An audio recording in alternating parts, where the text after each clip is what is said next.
Hi everyone, Dave here. I hope you're all doing very well, and thanks for joining me for another episode of the podcast. This is Legends of the Spire, where I speak to the former players and managers of Chesterfield Football Club. At least that's what I usually do. This week it's something a little bit different. First off, I hope you all enjoyed the episode with George Carline last week. If you've not already seen it, then have a look back on YouTube or wherever you listen to your podcasts. It was really good to have a catch up with him about his career so far, time at Chesterfield, and about what's happening now with him at Brackley. But this week I spoke to Holly Bacon. Now Holly is a well-known voice around the town, and she is a sports journalism student just starting her second year. She's been doing bits of work with places like Derbyshire Media Company. She's had placements with Morecambe and also bits for the non-league paper and a few newspapers as well. So a really promising start to her journalistic career. And I thought it would be really good to just have a chat with her about the process of starting a career in sports journalism. I know there's loads of people in Chesterfield and that support the town that are fancying a career in that. So this is kind of the nuts and bolts of how it all works. As always, I'm at Spire Legends on Twitter and Instagram, and Legends of the Spire on Facebook, so please do get in touch. But thanks very much for Holly for coming on the podcast. Great to speak to her, and I'm sure we'll catch up again before the season's out. So here we are with the latest episode of Legends of the Spire. We're talking sports journalism this week with Holly Bacon. Legends of the Spire!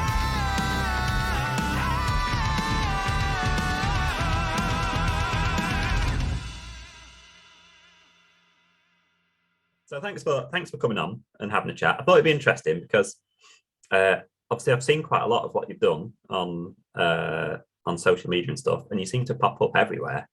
So you're obviously doing lots of different things in different directions, giving everything a try. So it'll be interesting because there's a lot of people that are obviously trying to follow the same path as well. So you're a trainee sports journalist, at University of Central Lancashire. So what year are you in now? Next week I'll start my second year. Okay. So how's it been so far? Yeah, it's been really good overall. I'd definitely say that moving from a tiny town like Bakewell, where I live, to a place like Preston's a big change, and it was weird to kind of adjust at first. But overall, it's been really good my first year. I've taken lots out of it. They have like really good work experience opportunities and stuff like that, which I'm sure that we'll come on to. But yeah, it's a really good practical hands-on course, and there's a big focus on wanting to make their students like good all-round journalists, which I think is something that's very desirable, in this day and age to employers. There's people who are obsessed with writing and radio, but having skills in every area is really important, I feel. Yeah, when I was talking to Adam Summerton, he was very much like that. He was like, you've just got everyone's now got to be a print journalist and a commentator and a blogger and a this and a that, all kind of at the same time, just because I suppose you have to give stuff a try, don't you? But as well, there's opportunities coming in various different directions, and quite a competitive market as well. Yeah, really competitive. I think when I first started, I probably didn't know how competitive it was, but I suppose it makes sense because everyone who's a football fan wants to be in and around it, and it's the same with other sports as well. But I think it just shows how difficult work it is and stuff, and to try and make it to the top, it's going to take so much work. Even just where I've got to now, in my second year, I've done so much even before I went to university. I've put a lot of hard work in just to get to where I am. So I think it shows how much it's going to take to make a full-time career out of it, because that's the dream, obviously, just to be paid to watch sport, I think, is the best job in the world, really. Where did it start for you then? So where does the love of sport come from? Yeah, it's just always been in me, really. There's no kind of penny drop moment, there's no goals or games or anything that I can pick out, but my dad's taken me to watch Chesterfield since I was about 4. I don't remember my first few games. The first few years really are all a blur, but he used to lift me over the turnstile at Saltergate and I used to get in for free in the early days. And yeah, it all pretty much stemmed from there. I just started going, and I regularly went to away games as well. And I love like the traveling aspect of it, like going to different grounds and counting how many I've been to. Yeah, stuff like that. And it's just it started from going to games, and it's never stopped.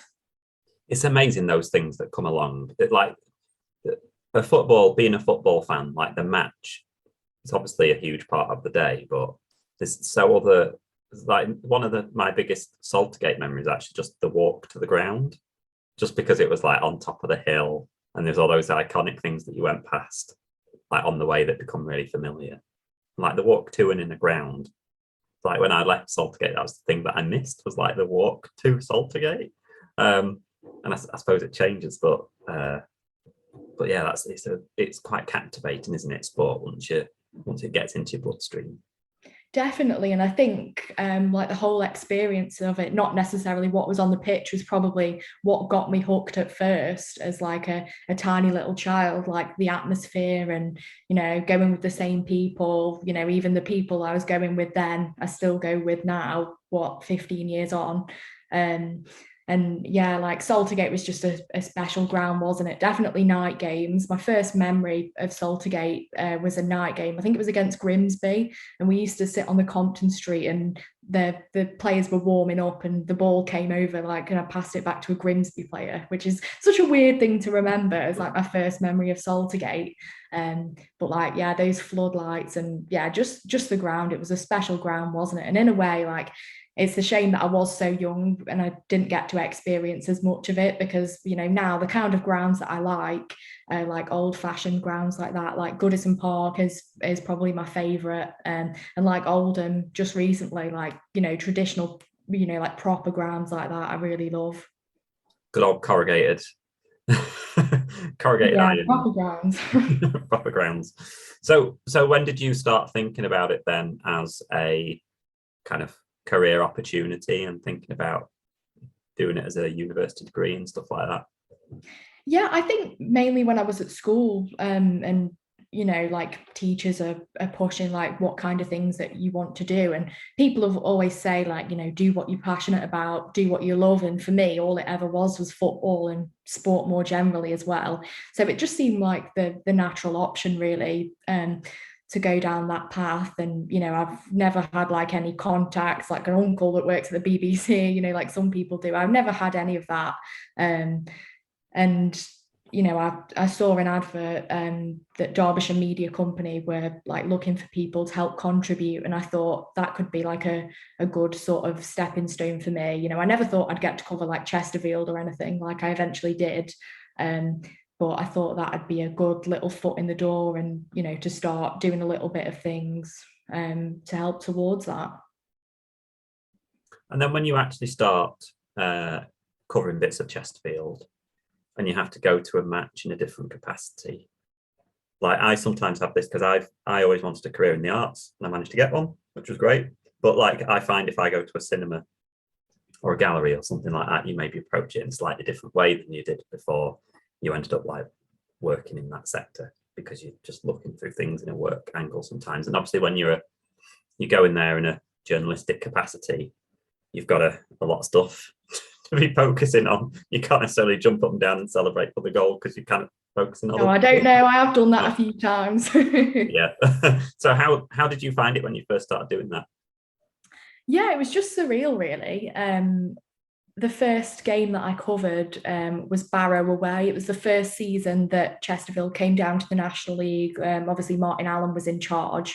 We won the first 3 games, and then it was Barrow away, and we lost that one 3-2. But it was just like dead surreal, like to even like be close to the players and with the people who were interviewing the manager after and stuff, and recording it on my phone. It was just really strange to be around that, but I got such a buzz from like doing my first like match report and putting it out there, and that being my work up there. And I think that buzz is something that like never gets old when you have work that's published, and it's kind of addictive, and that was the first thing that really excited me. And yeah, it was just mainly surreal, really, but it just gave me a drive to carry on and do more. So who were your kind of who have been your like favourite players then in your time of supporting Chesterfield? If we go back to being a fan for a minute. Yeah, I definitely have to say Jack Lester. When I was young, he was the man, wasn't he? Yeah, certainly Jack would be definitely up there for me. But then in terms of the highs when I've been supporting Chesterfield, so we've got winning the league title under Sheridan and Cork, obviously the Johnston's Paint win as well. So like Gary Roberts, Owen Doyle, and then more recently, Tom Denton. I really liked Denton, and his goals have been so important for us. He's underrated, and I think fans do now appreciate how important he was in that time. Yeah, there's loads that stick out. Tommy Lee as well. Obviously, he was with the club for such a long time, and seeing him in goal when I was growing up and stuff was fantastic. Obviously, he was a fantastic keeper. But yeah, there's quite a lot. It's been such a turbulent time, and we've had so many highs at the start of that. There's plenty of players to pick from, isn't there? It certainly is. Yeah, for me, it was probably, like Steve Blatherwick was probably the first that I remember like going and having my pitch taken with Steve Blatherwick and being like really excited about it. And then at the same time, I had my pitch taken with Wayne Allison, and I actually crouched. I'm 6'5", so I crouched down in the photo because I always looked at him on the pitch and he looked like such a giant, of like a forward. And then I went to get my pitch taken with him and I was like 4 inches taller than him. So I was like, I'm really sorry, Wayne, but I'm gonna have to bend down to have my pitch taken with you. And he was like, okay. After surviving a relegation scare on the very last day of the previous season, thanks to a 1-0 win over Luton Town, Chesterfield were hoping for an easier passage this time round, and they got off to a good start. Wayne Allison pounced to give them the first half lead after the move had been started by Derek Niven. Caleb Folan made it 2-0 when he headed home from close range midway through the second half, after some superb play down the right by Mark Allott, who squeezed past 2 Brentford defenders. Mark Allott created Chesterfield's third goal when he exposed the Brentford defence yet again, before feeding substitute Chaman Toya, who cut inside and fired home from the edge of the area.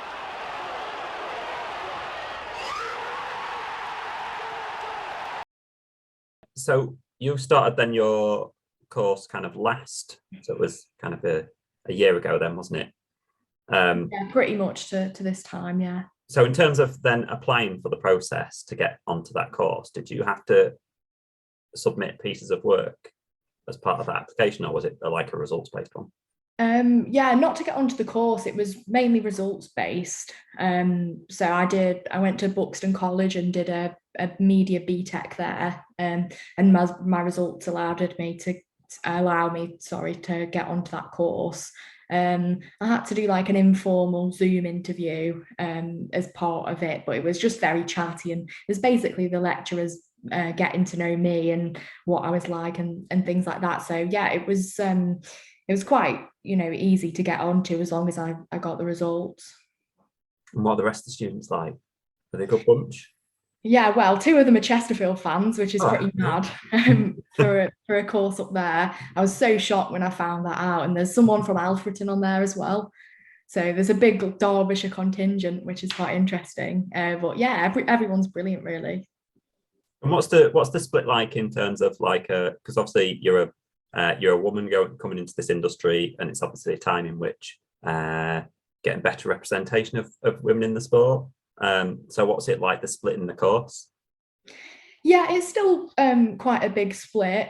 There's 4 girls on my course, and I think the class is about 30. So obviously that's quite a big gap. But yeah, everyone's brilliant and welcoming, as you'd expect them to be. But I think definitely as the years go on, and I feel like after this summer and how amazing it's been for women in sport, I think there'll be a bigger push to having more girls want to do those careers, and I guess feel like they can as well, because you've got to see things to believe you can do them. So what's your placements been like then? So I know you're doing work for Morecambe. You've been doing work for Morecambe, haven't you? Yeah, that one came about a couple of weeks after I started the course. The club have a really good relationship with UCLan. The media officer went there, and a lad who's in the third year now, he works for them as well, part-time. So, they trust that the students are going to be good. And one of my lecturers helped me like set that up, and I went to the ground and had a chat with them, sent them some of my previous work, and yeah, I just started contributing from there really. I mainly do like the written side of things, so match reports, previews, quotes pieces, and just helping wherever they need a hand really.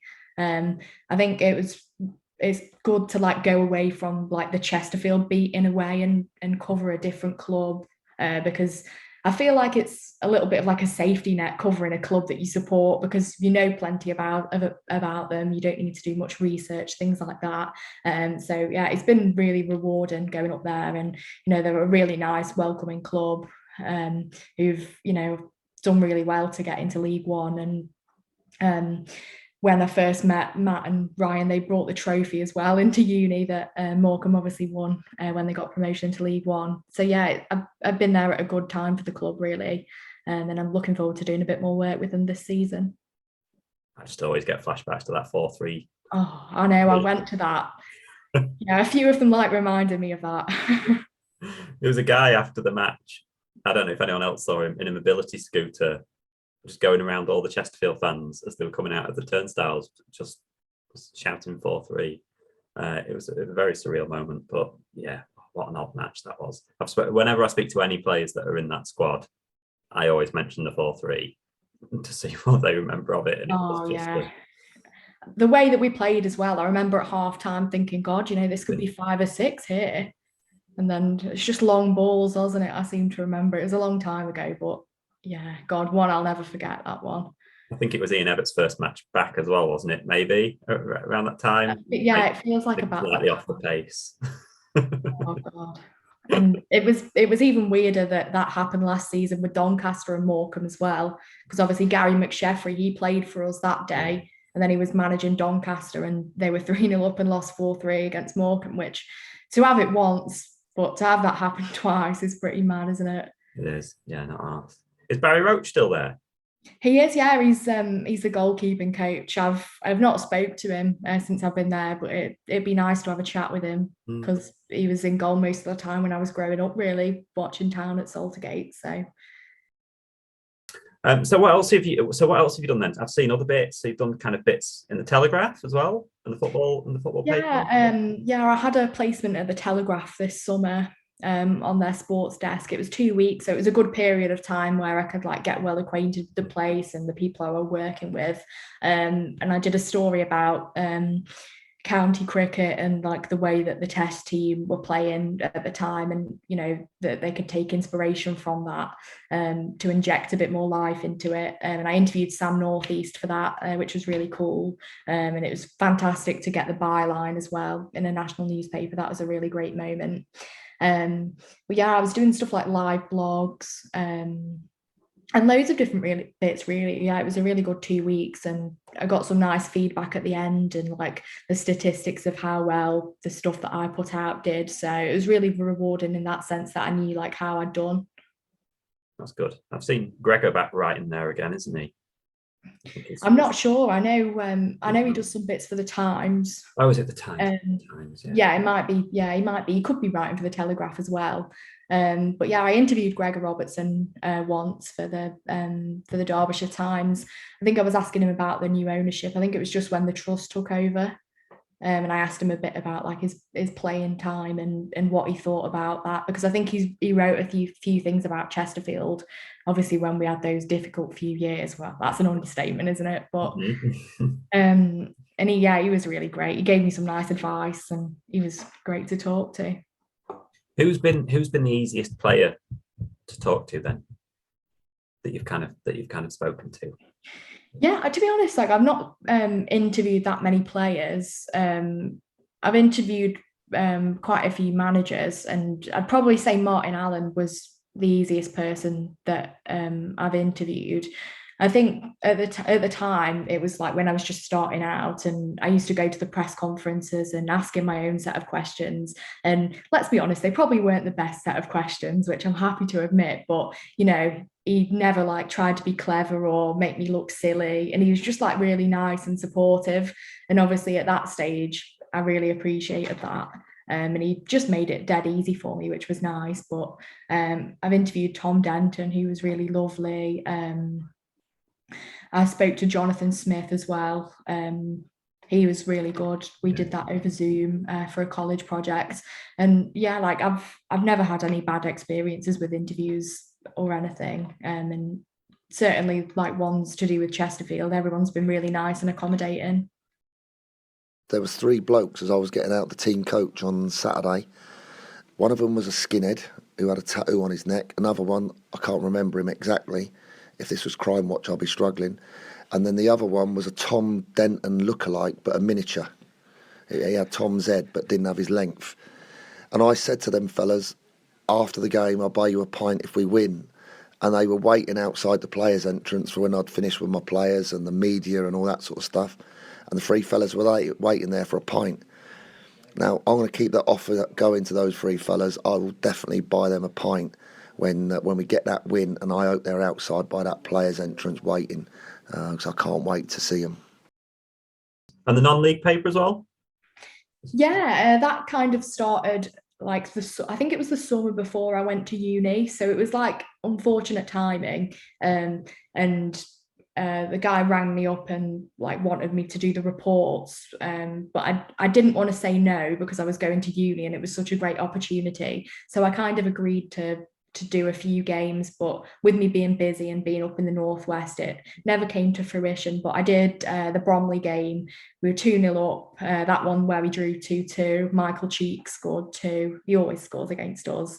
So yeah, it was certainly an eventful game to cover. And yeah, for that I got some quotes after the game and stuff. And Andy Woodman, was the Bromley manager then and still is. And he was very nice. And yeah, it was nice to write for them. And I probably would like to again in the future. You know, I like non-league football generally, not just Chesterfield, but I think us coming down to this level's made me appreciate it a bit more and like have a bit more respect for it, even though, you know, I try and keep tabs with the local non-league teams like Matlock and Buxton. I think once your team are actually at this level, you know, teams like Bromley and like Maidstone that you don't know much about, it makes you have a bit more respect for them and an interest.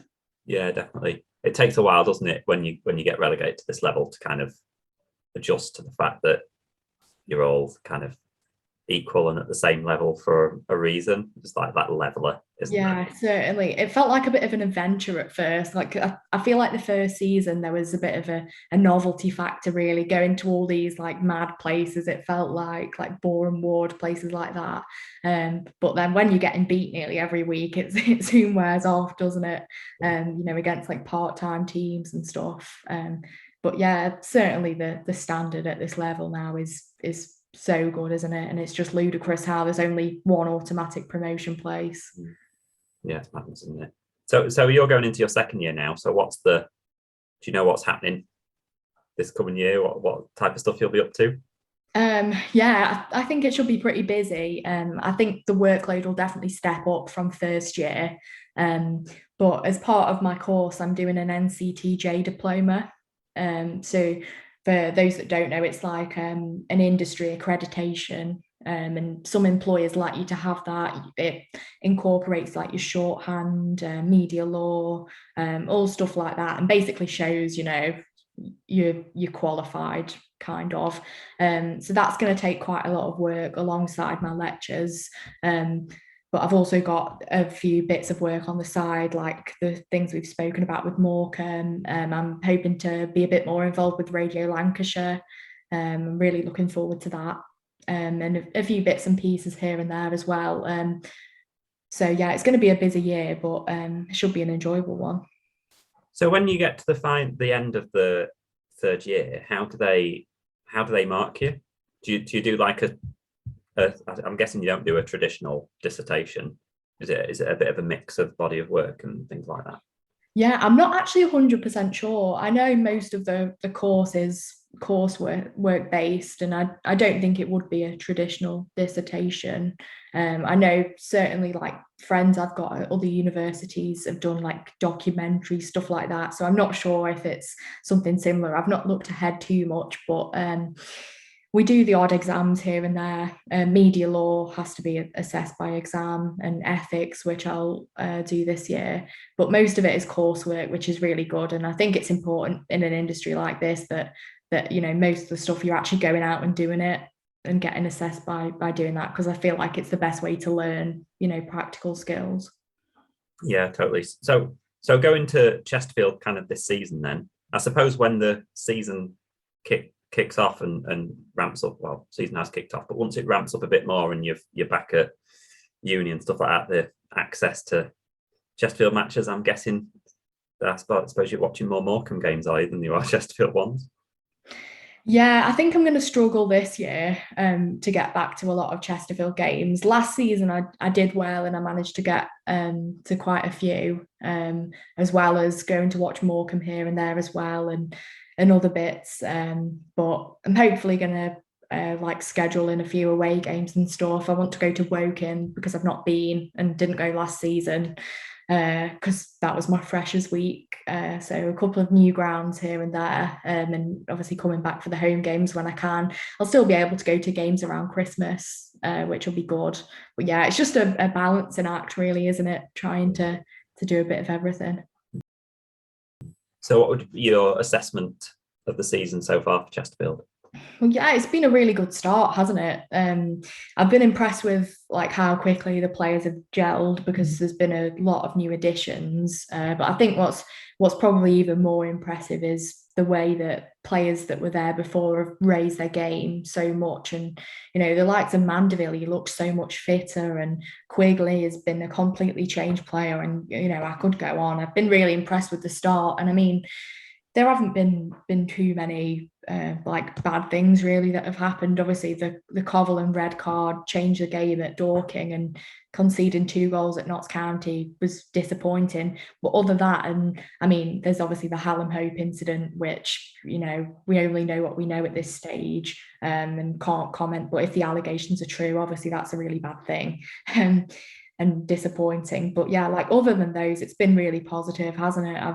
I've been impressed with the style of football that we've played, and like we've won games in different ways. Like Altrincham away, it was so hard fought, and it was a big test coming from behind as well, to get that win. So yeah, I've been really impressed with the way we've started, but we're going to have to keep it up, because the league is horrendously competitive, and Wrexham, Notts and Solihull will be really close and not far behind us at all.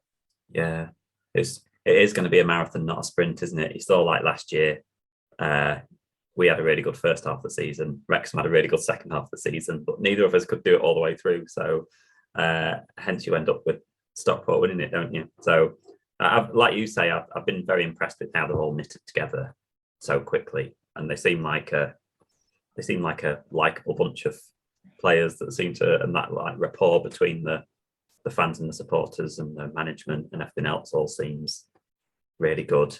So it is it's kind of exciting times again, isn't it, after various rocky things over the last few years. Yeah, you've summed it up quite well there. I feel like the relationship between the fans and the players is so good. I feel like Oldham encapsulated that, and like the scenes at the end of the game. I like the videos that the club are putting out of like the celebrations and stuff like that, with the fans at the end of the game. Thinking ahead, like in a decade's time from now, obviously we don't know what's going to happen this season, but in a decade's time from now, if you look back at this team, who will be like the legend in this team? Are there any players that you think will stand the test of time in a decade? Putting you well on the spot. Yeah, well, I think he's probably going to go in January, but obviously you've got to look at Kabongo and how prolific he's been so far, obviously before his injury last season. But yeah, if he starts firing again, he really is one of a kind at this level. Like the whole deadline day saga was just ridiculous, wasn't it? But selfishly, I'm glad that we've held on to him, and his goals could be the difference for us.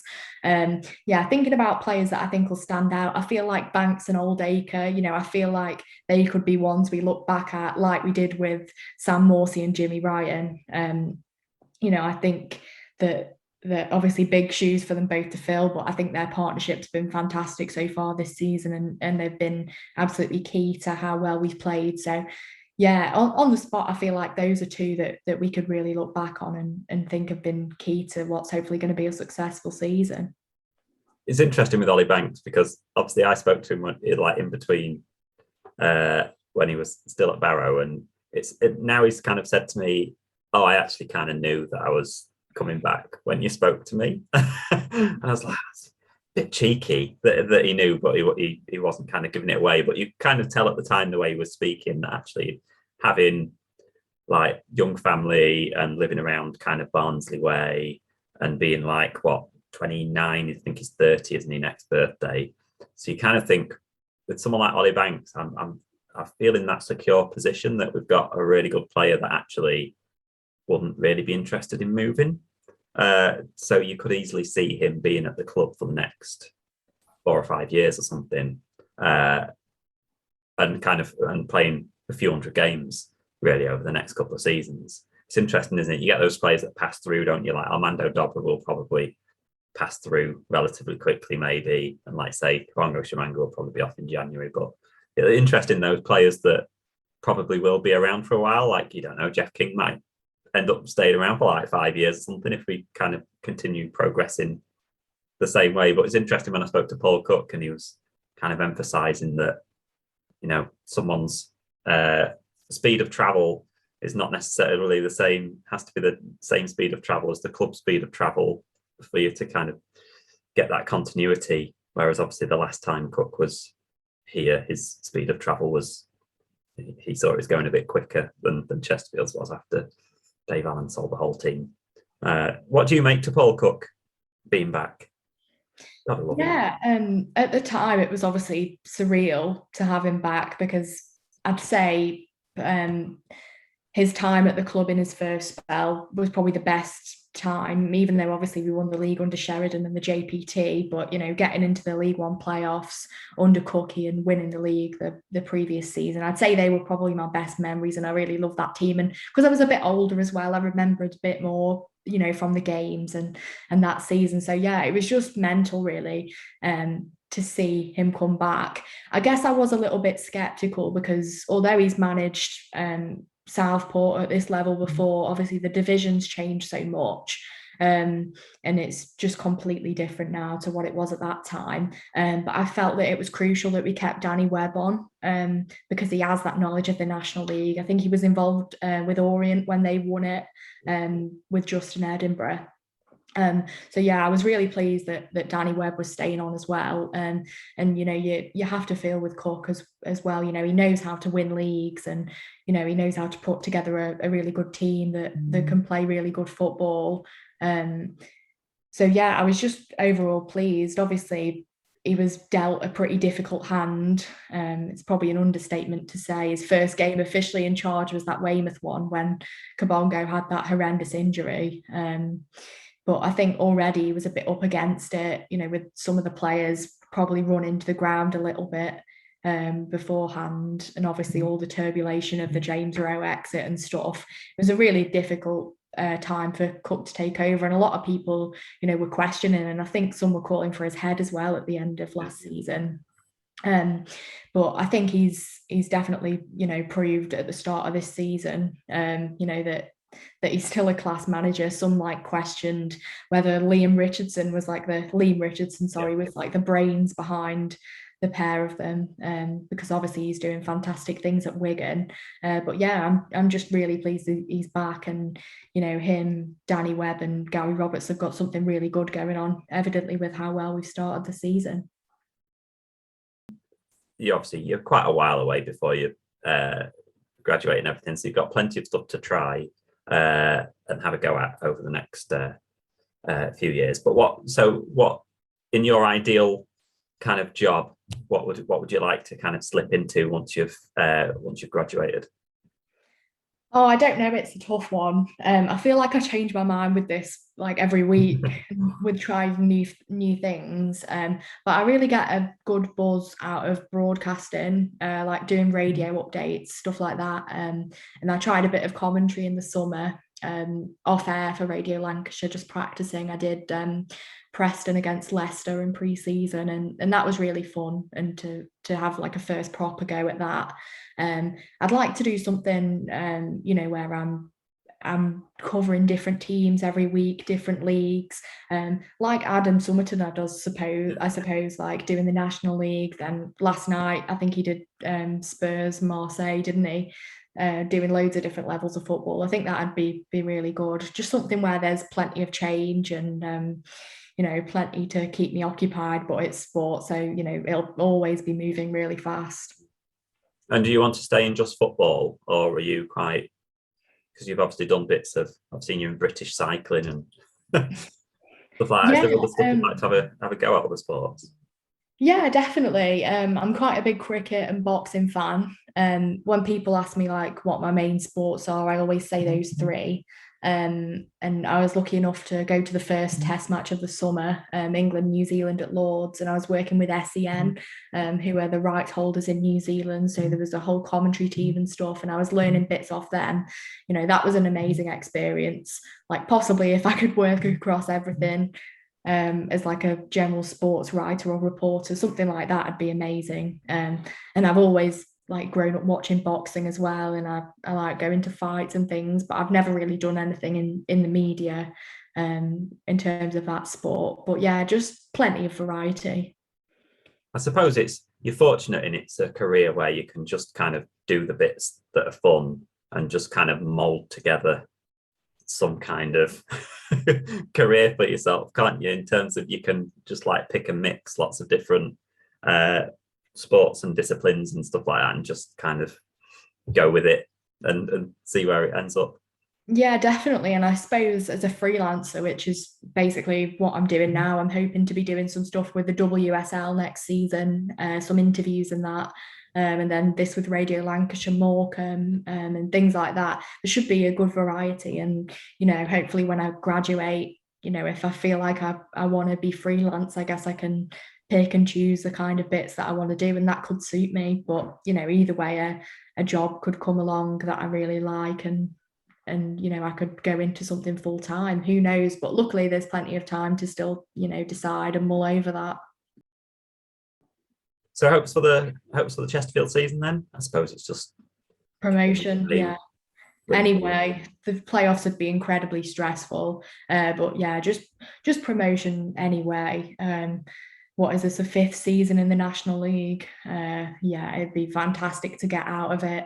And I was talking to my dad the other day about the season and stuff, and I said, like, if we were to get promoted, it'd mean more to me than both times we've won League Two, which probably sounds a bit mad, but it'd kind of be like the relief of getting out of it and seeing like the club at its lowest moments. Like certainly the first couple of seasons in the National League, I went to nearly every game. I've been to like Dover away and Boreham Wood loads of times, stuff like that. So I feel like I've really seen the club at its lowest point, and there's been times where I thought we might not have one to support up. So just to get out of the National League and back into the Football League, I think it'd mean the most to me, really. Yeah, I mean, I can't imagine what the celebration will be like when we finally do get back in, because like you say, it's I think we saw a peak of what it meant to kind of Stockport fans last year, because they'd waited so long. And all right, we've not waited as long as Wrexham have. What are they in, like 15th? Yeah, 15th season. But I mean, 5 is more than enough, isn't it? Oh yeah, this level. Yeah, I just think with the stress of the playoffs we've had the last couple of seasons, if we were to get to the final or be involved in like penalties like Hartlepool and Torquay were, like, I don't think I could take it. It'd be absolutely horrendous. Yeah, the top spot, it has to be top spot. Like you say, we've had the last few seasons in playoffs. Don't want another season in there. Yeah, I mean, I'll snap your hand off for it now if we can win them. Just promotion at any cost. But obviously, we've got to be going for that title, haven't we? Yeah, totally. Great. Well, thanks so much for coming on, and yeah, fingers crossed for the season, both for Chesterfield and for whatever you get up to next. Yeah, thank you very much. Chesterfield corner. King takes it. Oh, it's in! What a brilliant header! It's Danny Rowe. Clever ball. King with the chance to cross. Ah! What a goal! It's absolutely emphatic. The time of the goal is so important.